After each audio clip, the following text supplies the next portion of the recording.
आई तुळजाभवानीची ही पुण्यभूमी, ज्या पुण्यभूमीतून स्वतः सुराज्याची स्थापना करण्यासाठी शिवाजी महाराजांनी आशीर्वाद मिळवला, अशा या पुण्यभूमीत आज आपण उपस्थित आहोत तो कौल जाणून घेण्यासाठी या लोकसभा मतदारसंघाचा। आपण आहोत उस्मानाबादमध्ये। उस्मानाबादमध्ये भाई उद्धवरावांसारखं नेतृत्व या जिल्ह्याला मिळालं, परंतु तरी देखील या जिल्ह्याची अजूनही अनास्था का होतीये, असे अनेक प्रश्न या चर्चेमधून उपस्थित होणार आहेत। एटी ऑइल प्रस्तुत कौल महाराष्ट्राचा या विशेष कार्यक्रमात मी जयराम पुरी आपलं स्वागत करतो। या कार्यक्रमाचे सहप्रायोजक आहेत श्रीराम ठिबक सिंचन। या कार्यक्रमाच्या सुरुवातीला जाणून घेऊयात नेमक्या उस्मानाबाद या लोकसभा मतदारसंघातील नागरिकांच्या समस्या कोणत्या आहेत त्या।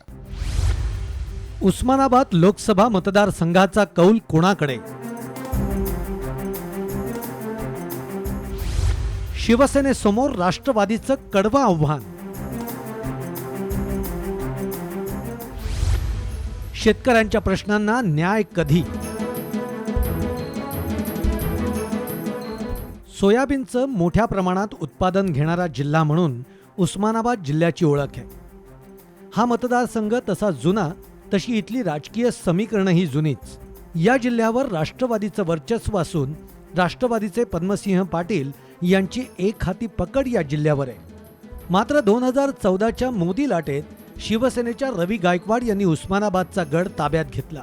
सत्ता परिवर्तन झालं, पण विकास हा तसाच रखडलेला आहे। या जिल्ह्यात ऊस उत्पादक शेतकरी आणि तेलवर्गीय पीक उत्पादक शेतकरी यांच्या मोठ्या समस्या आहेत। शेतकऱ्यांच्या सर्वाधिक आत्महत्या याच जिल्ह्यामध्ये झाल्या आहेत। पीक विम्याच्या प्रश्नावरून शेतकऱ्यांना दरवर्षी आंदोलन करावं लागतं। तसंच सिंचनाचा प्रश्न, पिण्याच्या पाण्याचा प्रश्न, बेरोजगारी हे इथले मुख्य प्रश्न आहेत। विमानसेवा तर सोडाच, पण तुळजापूरला भवानी मातेच्या दर्शनाला जाण्यासाठी गरिबांना परवडणारी रेल्वे ही सुद्धा इथं पोचवता आलेली नाही। विद्यमान खासदार रवी गायकवाड यांच्या उमेदवारीवरून जरी सध्या नकारात्मक चर्चा सुरू असली, तरी ओमप्रकाश राजे निंबाळकर यांच्यासारखा तगडा नेता हा शिवसेनेकडे आहे। भाजपकडे आमदार सुरजित सिंग ठाकूर हा एकमेव एक्का असल्यामुळे भाजप उमेदवार आयात करू शकतो। असं असलं तर येणाऱ्या लोकसभा निवडणुकीत खरी लढत होईल ती शिवसेना आणि राष्ट्रवादीमध्येच। त्यामुळे येणारी लोकसभा निवडणूक ही उस्मानाबादसाठी चुरशीची ठरेल यात शंकाच नाही।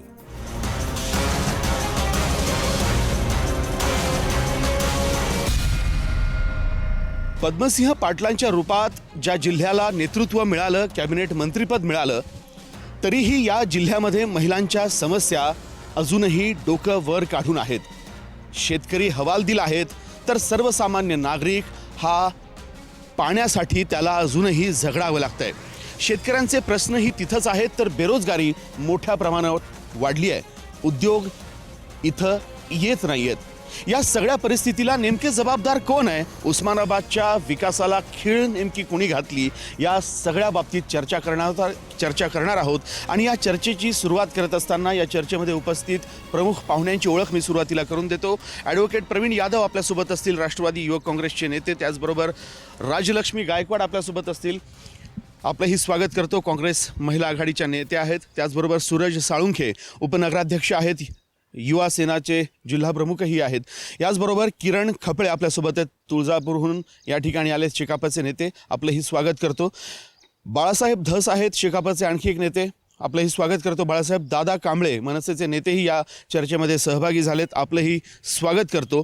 इथले विद्यमान खासदार रवींद्र गायकवाड यांच्या विरोधात नेमका इथल्या नागरिकांचा रोष आहे तरी काय, हा जाणून घेण्याचा प्रयत्न या चर्चेच्या माध्यमातून करतोय। त्यासाठी सुरुवात राष्ट्रवादी काँग्रेसकडनं करतोय।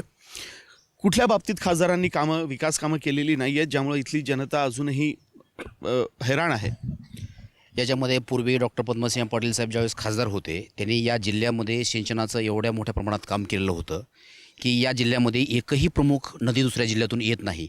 असं असतानासुद्धा मोठ्या प्रमाणात साठवण तलाव, मोठे प्रकल्प, पाझर तलाव या अनुषंगानं शेतकऱ्यांना सिंचनाची उपलब्धता करून दिली, परंतु ती पूर्णतः पावसावर अवलंबून होती। त्या अनुषंगानं आप्तइष्टांसोबत लढा देऊन कृष्णा खोऱ्यांसाठी फार मोठा लढा डॉक्टर साहेबांनी दिला। परंतु ते पाणी अद्याप या ठिकाणी आलेलं नाही आणि या अनुषंगानं सुद्धा केंद्राचा निधी मोठ्या प्रमाणात येणं अपेक्षित होतं. रेल्वेचा प्रश्न त्या ठिकाणी सोडवला गेला डॉक्टर पद्मसिंह पाटील साहेबांच्या माध्यमातून, परंतु त्याला लातूर आणि उस्मानाबाद या दोन्ही जिल्ह्यातल्या नागरिकांची मागणी होती की किमान 2 डबे तरी त्याला वाढवावेत.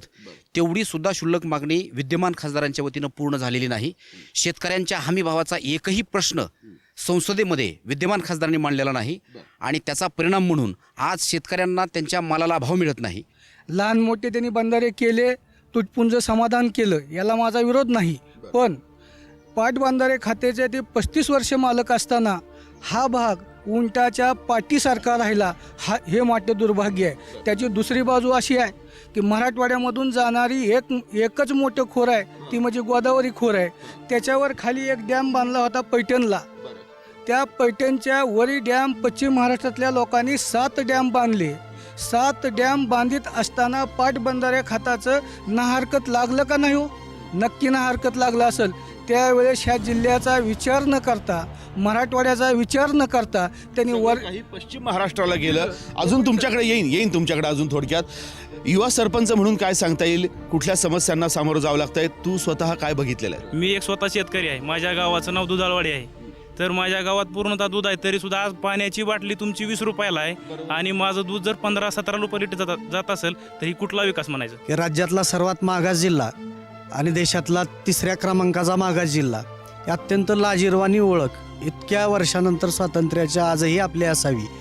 आज लोकांना असं वाटतं की निजामाच्या राजवटीमध्ये यापेक्षा चांगली स्थिती होती. मानव विकास निर्देशांक एवढा का घसरला? तुम्ही जर एवढं बघाल तर इथं रोजगार नाही. MIDCचे फक्त बोर्ड आहेत, एकही कारखाना या ठिकाणी चालू नाही, कसलीही रोजगार निर्मिती नाही. शेतीचे प्रश्न अतिशय गंभीर आहेत. आजही जर तुम्ही बघितलं फेडरेशनच्या ऑफिसला तर लोक धान्य घेऊन तिथं रांगा लावून उभे आहेत, पण एकही पुढारी सत्तेतला असेल किंवा विरोधी पक्षातले आमदार असतील याविषयी बोलायला तयार नाहीत. कुठल्या समस्या महिलांसाठी इथं अजूनही जाणवत आहेत? स्वच्छतागृहांची सोय म्हणजे किती शासनाने केली तर आपणही ती व्यवस्थित वापरायला पाहिजे ना. आणि दुसरी गोष्ट म्हणजे ह्या सरकारने आमची मराठा समाजाची थोडी बहुत म्हणजे बऱ्याच फसवणूक केली की मांजर उंदराला कसं खेळून खातं, त्या प्रकारे मराठी समाजाला मोर्चे काढा कुठं हे बाकीचे सगळे आत्ता देऊ आरक्षण मग देऊ आरक्षण अशा पद्धतीनं त्याला खेळवलं जातं आहे. आणि जोपर्यंत सरकार बदलत नाही तोपर्यंत आम्हाला आरक्षण मिळणार नाही. 50% आरक्षण म्हणतात महिलांना, पण आणखीन काही तेवढं भेटलेलं नाही आणि शेतकरी आत्महत्याग्रस्त करतो हा मराठ्यामध्ये जास्त आहे. कारण इथं बोलायला तयार नाही दिसत जनता. काय समस्या काही समजत नाही. सगळ्यात मोठी समस्या रोजगार आहे. रोजगार आणि शेती. आज शेतकरी संपावर शेतकरी आहे 2 दिवस झालं तरी सरकार दखल घेत नाही. शेतकरी रस्त्यावर दूध टाकते, भाजीपाला टाकायला आहे, शेतकरी हमी भाव नाही. आणि इथले बरेचसे निम्म्याच्या वर युवक उस्मानाबाद जिल्ह्यातले हे पुणे मुंबईला स्थायिक झालेत रोजगारासाठी. महिलांच्या बाबतीत म्हटलं तर महिलांच्या सुरक्षिततेचा प्रश्न ऐरणीवरती आहेच आहे, परंतु महिला बचत गटांना जे काही आर्थिक मदत मिळत होती पूर्वीच्या सरकारमध्ये, त्याच्यामध्ये जे सबसिडी बचत गटांना दिली जात होती ती बंद केलेली आहे. आणि 0% व्याजदराने जे कर्ज दिलं जात होतं बचत गटांना दिलं जातं असं म्हणतात, पण प्रत्यक्षात त्याचं वाटप होत नाही, ही गंभीर बाब आहे.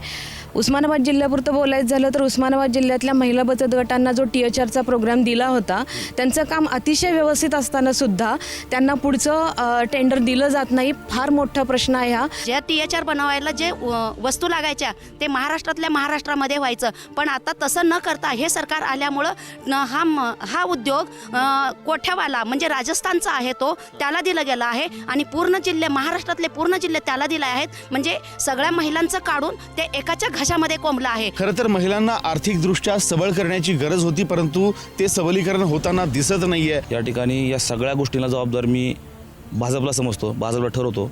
त्या ठिकाणी प्रामाणिकपणे सांगू इच्छितो की भाजप सरकार हे अपयशी ठरलेलं सरकार आहे. आज जरी शिवसेनेवाले म्हणत असले तर आम्ही सत्तेत नाहीत, भाजपचं चुकतं आहे. पण ह्या जिल्ह्याचा इतिहास असा वेगळा आहे की राष्ट्रवादी सोडून आम्ही शिवसेनेच्या खासदाराला इथं ह्या जिल्ह्यानं निवडून दिलं. 5 वर्षामध्ये खासदार साहेबांनं या मतदारसंघामध्ये साधं डुकून बघितलं नाही. त्याची दुसरी एक बाजू 2009 सालीसुद्धा या जिल्ह्यामध्ये आमच्या मतदारसंघामध्ये ओमराजे म्हणून एक विधानसभेचे उमेदवार आम्ही त्यांना निवडून दिलं. त्याचबरोबर त्यांना नुसतं निवडून दिलं नाही, त्यांना 10,000 शेतकरी सभासदाच्या मालकीचा असणारा तेरणा साखर कारखाना त्यांच्या ताब्यात दिला. त्या पट्टीनं 3 वर्ष ते कारखाना चालविला आणि त्या कारखान्याचं अख्खं भंगार करून टाकलं. म्हणजे एक तर ह्या जिल्ह्यामध्ये ह्या तालुक्यामध्ये दुष्काळी आहे, पाण्याचं नियोजन नाही, दुधाच्या भावाचं नियोजन नाही, शेतीमालाचं नियोजन नाही, कुठलंच नियोजन नाही. सांगितलं आपल्याला पुणे शासनाने सांगू इच्छितो, या ठिकाणी भाजपचं कामकाजावर आमची करडी नजर आहे. भाजप कुठं कामकाज करताना चुकू नये आणि त्यांना फक्त दात्री पकडण्याचं काम असं की शिवसेनेकडून होत नाही आहे. सांगू इच्छितो आपल्या प्रामाणिकपणानं की भाजप या ठिकाणी 100% मनमानी कारभार करत आहे. त्यांच्या फक्त कारभारावर नजर ठेवायचं काम शिवसेना प्रामाणिकपणाने या ठिकाणी करत आहे. या तालुक्याचं राजकारण, जिल्ह्याचं राजकारण सेना वर्सेस राष्ट्रवादीचं आहे आणि या ठिकाणी राष्ट्रवादी कुरघोडी करून राष्ट्रवादीने त्यांना कारखाना बंद पाडला.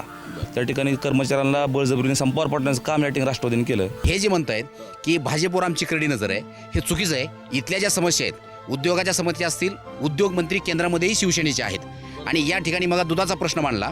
आत्ताचे विद्यमान पालकमंत्री हे दुग्धचे राज्यमंत्री आहेत.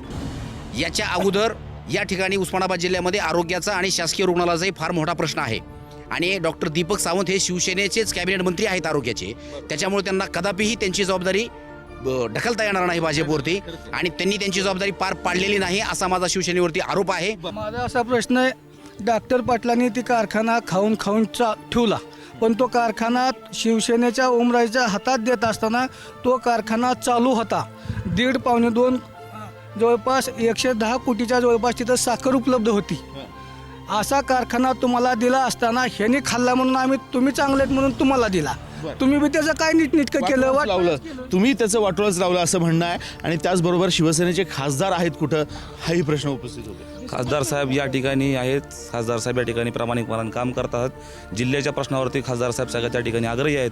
या ठिकाणी तेरणीचा प्रश्न मी आपल्याला सांगू इच्छितो की राज्यस्तरावर, देश स्तरावर आणि तालुका जिल्हा स्तरावर प्रत्येक ठिकाणी राजकारणी समीकरणं वेगळी आहेत आणि या ठिकाणी काम करत असताना या राष्ट्रवादी प्रामाणिकपणाने कुरघोडी करायचं फक्त काम करत आहे. या ठिकाणी कुरघोडी करण्याशिवाय राष्ट्रवादी दुसरं काही येत नाही असं माझा या ठिकाणी राष्ट्रवादीवर आरोप आहे. एका वर्षात 3 पालकमंत्री बदलले जातात. एका पालकमंत्र्यांना प्रश्न कळायच्या ते बदलले जातात. जिल्हा नियोजनवरती खासदार एक शब्दही बोलत नाही. जिल्हा नियोजन समितीची मी सदस्य पण आहे, ते एकही शब्द जिल्हा नियोजनमध्ये बोलत नाहीत. सर, मराठवाड्याला 21 TMC पाणी आदरणीय स्वर्गीय नेते विलासरावजी देशमुख यांच्या माध्यमातून आणि आदरणीय मधुकररावजी चव्हाण साहेब यांच्या पाठपुराव्यातून जे मिळालं होतं त्याला आता फक्त 3% मंजुरी यांच्या सरकारने दिलेली आहे. त्याचा पाठपुरावा या खासदारांनी घ्यायला पाहिजे होता, तो केलेला नाही आहे. आणि कारखाने आणि हे मोठे प्रश्न सोडा सर, साध्या हरभरा विक्री केंद्रावरती 550 जणांची नोंदणी झालेली आहे आणि त्यापैकी फक्त 170 जणांची खरेदी झालेली आहे. बाकीच्या शेतकऱ्यांची खरेदीसुद्धा होत नाही साध्या हरभरा विक्री खरेदी केंद्रावरती. जूनचा महिना आलेला आहे, लोकांना पेरणीसाठी पैसे नाहीत. याच्यासाठी साध्या गोष्टींचा सुद्धा पाठपुरावा यांच्याकडून केला जात नाही. भाजप सरकार डिजिटल इंडिया, मेकिंग इंडिया असा नारा देत आहे आणि आज 15 दिवस झाला 28 जिल्ह्यामध्ये शेतकऱ्याला 7 मिळून झाला आहे. एकदम ऑनलाईन 7 पूर्ण ठप्प झाला आहे. शेतकरी हवाल दिला, त्यांचे कर्ज प्रकरणं, शिक्षण प्रकरणं, दूध, सगळे विषय त्यांचे अडकून पडले. याच्यामध्ये आता आमच्या सन्माननीय मित्र सुरजजी साळुंके यांचं म्हणणं असं होतं की त्यांनी सगळा आरोप ह्या नाफेड सहित किंवा खरेदीचा सुद्धा भाजप सरकारवरती लावला, परंतु विद्यमान खासदार हे शिवसेनेचे आहेत आणि ह्या सगळ्या योजना ह्या केंद्र शासनाच्या अखत्यारीत आहेत. असं असताना किमान खासदाराने नाफेडकडे एखादं निवेदन दिलंय का? त्या बाबतीमध्ये जर विरोधच करायचा आहे भाजप सरकारला तर आंदोलन केलंय का? स्वतःच्या खासदार पदाचा राजीनामा दिलाय का? आणि जर समजा सरकार तुमचं ऐकत नसेल तर तुम्ही राजीनामा देणार आहात का? मग त्या ताईनं सांगितलं की 21 TMC पाण्यासाठी बसवराज पाटलांनी, चव्हाण साहेबांनी प्रयत्न केले. अहो, तुम्ही प्रयत्न केलं, तुमचं सरकार 15 वर्ष होतं, पाण्याचा थेंब आणला नाही, घोषणेवर घोषणेचा पाऊस पडला. दुसरी बाजू अशी, अहो आता मी सूरज महाराजाला असं विचारतो, उद्याच्याला मागचं आता काय गेलं आहे, ती मातीत गेलं आहे असं समजायला घटकाभर आमची चूकच झाली आहे असं माझं मत आहे. उद्याच्याला सोयाबीनच्या बियाण्याची किंमत 3500 रुपये केली आहे 25 किलोची. ही बियाण्याचे आणि खताचे दर नियंत्रणात आणण्यासाठी शिवसेना रस्त्यावर उतरणार आहे का? नियंत्रणात जर ही दर नाही आणले तर शिवसेना सत्तेला लात मारून शेतकऱ्याबरोबर येणार आहे का? शेतकऱ्यांसाठी रोजगारांच्या योजनेसाठी शेतकऱ्यांसाठी या ठिकाणी शिवसेना प्रामाणिकपणे रस्त्यावर उतरायला तयार आहे. उस्मानाबाद जिल्ह्याचं प्रमुख पीक सोयाबीन असताना त्याला पीक विम्यातनं का वगळण्यात आले ते विचार. या सरकारला मला विचारायचं आहे 2014पर्यंत जेव्हा की महाराष्ट्रामध्ये NCP आणि काँग्रेस अलायन्स सरकार होतं तेव्हाचा गॅस सिलेंडरचा दर आणि आत्ताचा दाम दुप्पट दर, मला तर असं वाटतं की या सरकारने उलट महिलांची फसवणूक तर केली, संपूर्ण महाराष्ट्राची फसवणूक केली. या शेवटच्या टप्प्यामध्ये आता मी इथल्या मतदारसंघातल्या नागरिकांचा, सर्वसामान्य मतदारांचा कौल घेणार आहे. येणाऱ्या लोकसभा निवडणुकांच्या पार्श्वभूमीवर साम TV 1 वर्ष आधी हा महाराष्ट्राचा कौल त्या प्रत्येक मतदारसंघात जाऊन घेण्याचा प्रयत्न करते. अगदी थोडक्यात सांगाल की कुठली सत्ता यापुढे अपेक्षित आहे आपल्याला? शेतकरी कामगार पक्ष हाच खऱ्या अर्थानं शेतकऱ्याचं नेतृत्व करू शकतो. मोदीमुक्त भारत अशी घोषणा केलेली आहे, त्याच्यावर अपेक्षित आहे. आणि राष्ट्रवादीच्या लोकांना टीका करायचा अधिकार नाही. जे सदस्य राष्ट्रवादीच्या शिवसेनेवर टीका करायला आहेत ना, भाजपच्या मांडी लावून जिल्हा परिषदला बसलात तुम्ही, 2 सभापती दिलेत, बाहेर काढा ना. मग तुमची सत्ता आहे ना, तुम्ही बाहेर काढा, तुम्ही एखादी सत्ता घ्या. भाजपवर टीका करायचा राष्ट्रवादीच्या लोकांना अधिकार नाही आहे. त्यांनी आता 4 वर्ष झाले ते एक भाजप सरकार आलेलं आहे, त्या अजूनही अपेक्षा आहेत आमच्याकडून भाजप शिवसेना सरकारकडून थोडी तरी. ह्या वेळेस अगोदर काम करून दाखवा, परतच मतदान असं राहील ह्या वेळेस. याआधी आता यावेळेचा हो येतो तुमच्याकडे. यावेळेचा कौल जो असेल तो आधी कामं करा आणि नंतरच कौल असेल. थोडंसं या जिल्ह्यामधलं जे चित्र आहे, शिवसेना आणि राष्ट्रवादी जरा फारच वैर दिसतं या जिल्ह्यामध्ये. भौगोलिकदृष्ट्या या ठिकाणी राष्ट्रवादी सेनाच ही खरी प्रामुख्याने या ठिकाणी विरोध आणि लढत या ठिकाणी झालेली आहे पहिल्यापासून.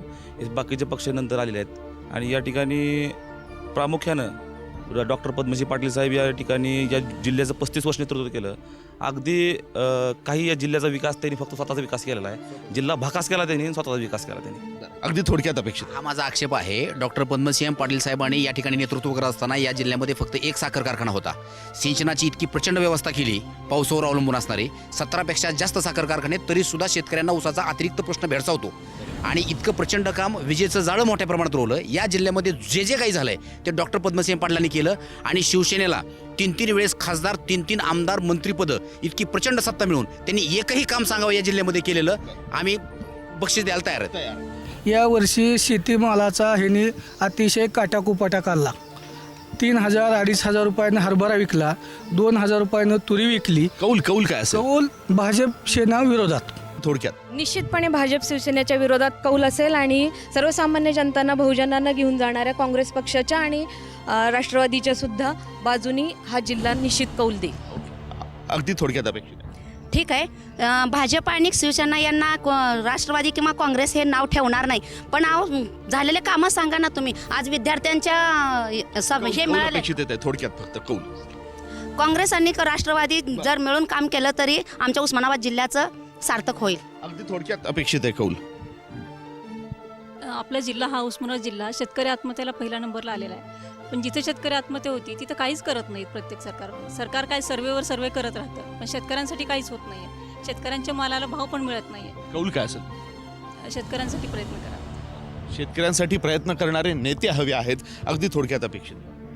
निश्चितच काँग्रेस आणि राष्ट्रवादीचं सरकार निश्चित 2019ला येईल. थोडक्यात. काँग्रेसची सत्ता आलीच पाहिजे एवढं. थोडक्यात. राष्ट्रवादी आणि काँग्रेस पुन्हा ह्या देशाचं जे आशाळभूत आपली जनता आहे त्यांच्या सगळ्या अपेक्षा, स्वप्न पूर्ण करण्यासाठी फक्त राष्ट्रवादी आणि काँग्रेसच सक्षम आहे आणि त्यांनाच जनता कौल देणार आहे. फसव्या सरकारला जागेवर बसवण्याचं काम जनता करणार आहे. अगदी थोडक्यात कौल अपेक्षित. सर, आपल्याला माहिती आहे सत्ताधारी, आमच्यापेक्षा सत्ताधाऱ्यांनीच कौल द्यायचं काम केलेलं आहे. मागच्या काही दिवसाचे आपण जर स्टेटमेंट्स पाहिले इलेक्ट्रॉनिक मीडियावरती, चंद्रकांत दादा असतील किंवा गिरीश बापट असतील, ते स्वतः म्हणतायत की आता वर्षभरात कामं पटापट आटपा, आपलं सरकार येणार नाही. दॅट इज द कौल. NCP आणि काँग्रेस परत येणार आहे. हा आहे कौल तरुणाईचा, या लोकसभा मतदारसंघाचा, या जिल्ह्याचा. कामगार, शेतकरी या सगळ्यांच्या समस्या अजूनही उस्मानाबाद जिल्ह्यामध्ये संपताना दिसत नाहीयेत. AT ऑइल प्रस्तुत कौल महाराष्ट्राचा या कार्यक्रमाच्या माध्यमातून लोकसभा निवडणुकांच्या 1 वर्ष आधी इथला कौल जाणून घेण्याचा आम्ही हा प्रयत्न केला. इथला कामगार, इथला सुशिक्षित बेरोजगार, इथला शेतकरी, इथली महिला ही कधी सक्षम होईल, त्याचबरोबर यांचे प्रश्न मिटतील की नाही हे येणाऱ्या निवडणुकांमध्ये मतपत्रिकेद्वारे इथला मतदार नक्कीच दाखवेल अशी आशा करूयात. एटी ऑइल प्रस्तुत कौल महाराष्ट्राचा या विशेष कार्यक्रमात आज इथंच थांबतो. या कार्यक्रमाचे सहप्रायोजक होते श्रीराम ठिबक सिंचन. उद्या पुन्हा भेटणार आहोत आणखी एका नव्या लोकसभा मतदारसंघात. नवे प्रश्न, नव्या समस्या जाणून घेण्यासाठी. तोपर्यंत नमस्कार.